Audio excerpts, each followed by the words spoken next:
欢迎回来。时隔2个月，周五，中印两军在摩尔多楚舒勒会晤点印方一侧举行第15轮军长级会谈。会谈结束后发布的联合新闻稿显示，双方在1月12号举行的上一轮会谈基础上，继续就推动解决中印边界西段实控线地区有关问题开展讨论。这份联合新闻稿还有哪些关键信息？在当前局势下，中印双方保持沟通对话有何重要意义？来看报道。根据中印两军周6发布的联合新闻稿显示，双方遵照两国领导人关于尽早解决剩余问题的指引，坦诚深入地交换意见。双方重申，实现剩余问题的解决将有助于恢复西段实控线地区的和平与安宁，并促进双边关系发展。在此期间，双方同意保持西段地区一线的安全与稳定。双方同意保持军事和外交渠道对话，尽快达成双方都能接受的解决方案。是否发布联合新闻稿是中印军长级会谈的一个温度计。自2020年9月22号中印两军举行第6轮军长级会谈起，双方多次发布联合新闻稿，但第11次和13次例外。当时中方由西部战区发言人发布相关消息，其中第11次会谈的消息中，中方就敦促印方与中方相向而行。第13次会谈的消息中更是言明，印方就曾坚持不合理也不切实际的要求，为谈判增加了困难。但最新2轮会谈后发布的联合新闻稿中都多次提及同意、尽早等用词，同时双方也就保持西段地区一线的安全与稳定达成共识，释放积极信号。第14轮的时候呢，双方发表了一个联合的一个新闻稿，但是当时的一个亮点呢，就是要突出一个维持冬季的这个西段地区的一个和平与安宁。那么这一次的一个新闻稿我们可以看出来，那么在当前这个整个的一个国际环境比较复杂的一个背景下，以及那么已经冬季已经结束了，春暖花开也是中印两国这个一线部队那么活动，它可能各方面的活动啊会趋于更活跃的这么一个阶段。那么双方呢也达成了一个新闻稿，并且强调了那么剩余问题的解决对西段地区实控线地区的这个和平安宁以及双边关系的一个积极的一个意义，特别是强调了呢，那么在这个剩余问题最终解决之前，那么双方呢一直要共同的维护这个西段地区一线的安全与稳定。所以我觉得从这个角度来讲呢，那么比第13轮、第14轮，那么都有了一个更积极的一个进展。自2021年2月10号，中印两军在班公湖南北岸一线部队达成脱离接触的共识以来，双方通过前10轮军长级会谈解决了这一最容易引发大规模军事冲突的关键问题。此后的会谈，一方面落实和巩固前期成果，确保班公湖南北岸地区不再出现局势重新升温的情况；另一方面也着力解决中印边界西段实控线地区其他问题。不过，外界也注意到，就此次联合新闻稿透露的消息来看，在有关问题上，中印双方尚未取得突破性进展，在尽快解决剩余问题方面仍然存在阻力。中国现代国际关系研究院南亚研究所副所长娄春豪对深圳卫视指出，双方在中印边界西段实控线剩余问题上确实还存在分歧，但双方都展现出通过谈判去化解分歧的意愿。前不久，那么美国的一个印太战略里面，那么给印度呢也是撑腰，那么要支持印度成为一个地区的一个主导者。包括今年的一个特殊的一个年份，我们知道今年是1962年中国对印自卫反击战的60周年，所以在种种这种环境下，那么考虑到这种整个的一个大背景，那么我想呢，保持谈判本身来讲，它就是具有非常重要的一个意义。观察指出，印度近来持续受到美方的压力，俄乌局势持续紧张，美西方国家试图说服印度谴责及制裁俄罗斯，但印度坚持独立自主的外交政策，拒绝加入美西方的抗俄联盟。印度不仅在联合国有关谴责俄罗斯所谓入侵乌克兰的表决中多次投下弃权票，拒绝称俄罗斯为入侵者，还屡屡展现出在俄乌之间协调斡旋的姿态，呼吁各方和平解决俄乌危机。印度总理莫迪多次与俄罗斯总统普京和乌克兰总统泽连斯基通话，强调有必要在不追究责任的情况下结束暴力，也呼吁普京与泽连斯基尽早举行直接会谈。印度媒体认为，莫迪政府之所以在俄乌局势中保持克制模糊策略，与印方眼下迫切的撤侨需求有关。据统计，印度在乌克兰拥有2万名侨民，其中超过18000名是在乌留学生。印度长期与俄罗斯保持融洽关系，尤其在国防装备、核能、太空等领域联系紧密。印度与俄罗斯联合研制布拉莫斯超音速反舰导弹，还向俄方租借核潜艇。去年12月，普京访问新德里后，印军表示开始接收俄罗斯的 S-400地对空导弹防御系统，但特朗普和拜登都威胁要就此制裁印度。但智库机构斯德哥尔摩国际和平研究所的数据显示，印俄两国的军事交流非常密切。2016年至2020年期间，俄罗斯23%的武器出口到了印度，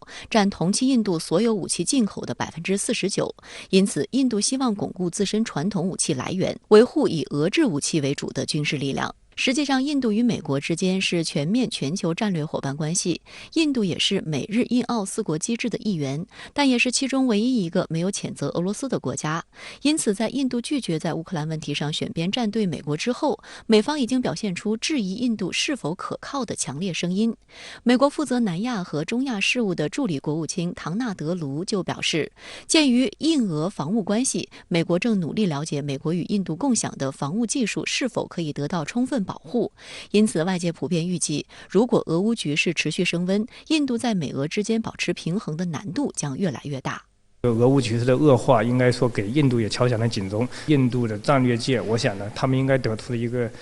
启示，就是你不论其他域外势力在背后怎么拱火，无论域外势力给你提供什么样的一个口头上的一个承诺，那么印度它都应该从自身的一个国家利益去处理它跟邻国的一个关系。那么应该是通过这种和平谈判的一个方式来照顾彼此的一个安全关切的方式来处理一些分歧。具体到中印关系来讲呢，我觉得中印通过这个谈判的方式来解决这个很难解决的这种涉及到政治敏感性非常高的一个领土主权这方面的一个分歧，本身来讲呢，应该是也是展现了我们至少中方一直强调的，那么我们通过和平谈判来解决国家与国家之间的一个分歧的这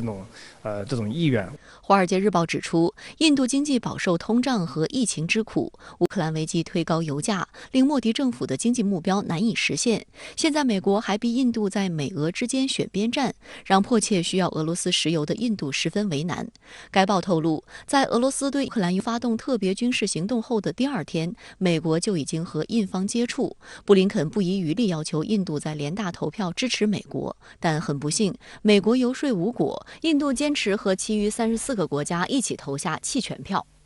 好的，相关话题继续来连线中国国际问题研究院副院长荣英。荣先生，时隔2个月，中印双方第15轮军长级会谈周五在摩尔多楚舒勒会晤点印方一侧举行。中印双方发布的联合新闻稿不长，您觉得透露出哪些重要信息呢？这次那个第15次军长级的那个会谈，中印的这个边界问题的那个会谈，应该说呢，就是说进展得很顺利。不久前呢，王毅国委和兼外长呢，实际上在回答印度记者的提问的时候，也明确提出来，中印关系这个目前这个不正常的那个状态，这是不符合中印双方的利益的。边界问题呢，实际上双方过去几十年来有非常重要的一系列的共识和协定，那么我们都要共同的遵守。如果出现了问题，我们应该通过对话谈判来解决，而不是把对方自己一方的主张强加给对方。更重要的是呢，就是说要跟中方相向而行，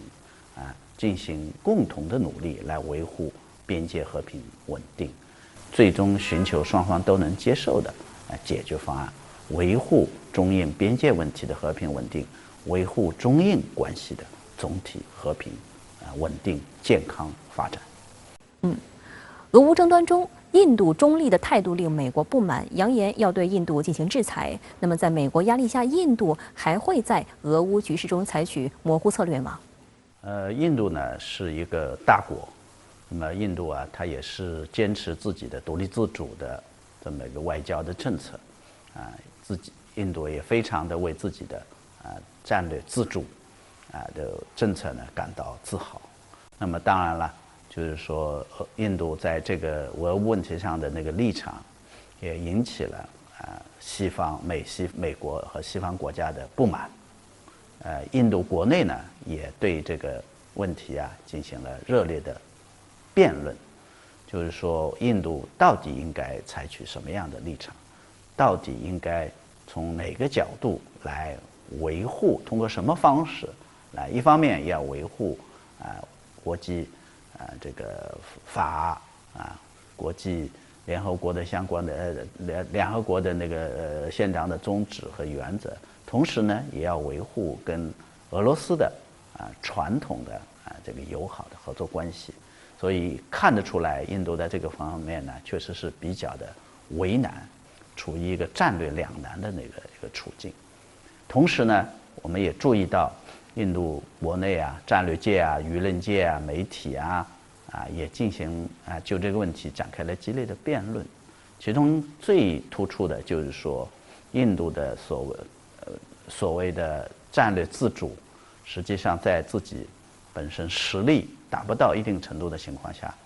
可能也很难维持。所以下一步，印度就是说，因为和俄乌冲突引发的战略自主、战略独立如何来平衡跟美国、俄罗斯的双边关系，如何来维护它自身的利益方面，可能的辩论还要进一步发展。那么相关的这个政策可能也会做一定的调整。好的，谢谢荣先生在线与我们分享您的观点，谢谢。